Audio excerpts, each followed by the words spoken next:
আসসালামু আলাইকুম ওরহমতুল্লাহ। প্রিয় দর্শক, বছর ঘুরে আমাদের মাঝে আবারও এসেছে পবিত্র মাহে রমজান। সকলকে জানাই পবিত্র মাহে রমজানের মোবারকবাদ। পবিত্র মাহে রমজান হচ্ছে ইবাদতের মাস, এটি ইবাদতের মৌসুম। এই মাসে আমাদেরকে বেশি বেশি ইবাদত করতে হবে। যে সমস্ত ইবাদতে আমরা অভ্যস্ত ছিলাম না, সেগুলো আমাদের আদতে পরিণত করতে হবে, অভ্যাসে পরিণত করতে হবে। যেমন আমরা কেউ যদি 5 ওয়াক্ত নামাজে অভ্যস্ত না থাকি, তাহলে এই রমজান মাসে অন্তত এই 1 মাস যদি আমরা নিয়মিত নামাজ আদায় করি, ইনশাআল্লাহ তাআলা আমাদের এই নামাজের অভ্যাসে পরিণত হবে।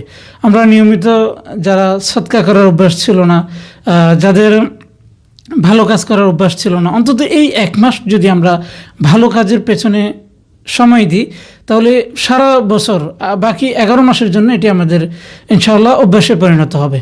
সুতরাং এই মাসে যত ভালো কাজ আছে, যত নেকের কাজ আছে, সওয়াবের কাজ আছে, আমরা সেগুলো ট্রাই করার চেষ্টা করব ইনশাআল্লাহ।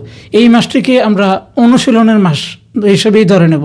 আমরা যারা নিয়মিত নানা ধরনের অপকর্মে জড়িত ছিলাম, যেমন আমরা দুর্নীতিগ্রস্ত, দুর্নীতিতে লিপ্ত, কেউ চাঁদাবাজিতে লিপ্ত, কেউ টেন্ডারবাজি, সিন্ডিকেটে লিপ্ত, অন্তত এই একটি মাস আল্লাহ সুবহানাহু ওয়া তাআলার দিকে তাকিয়ে আমরা এই কাজগুলো ছেড়ে দেব।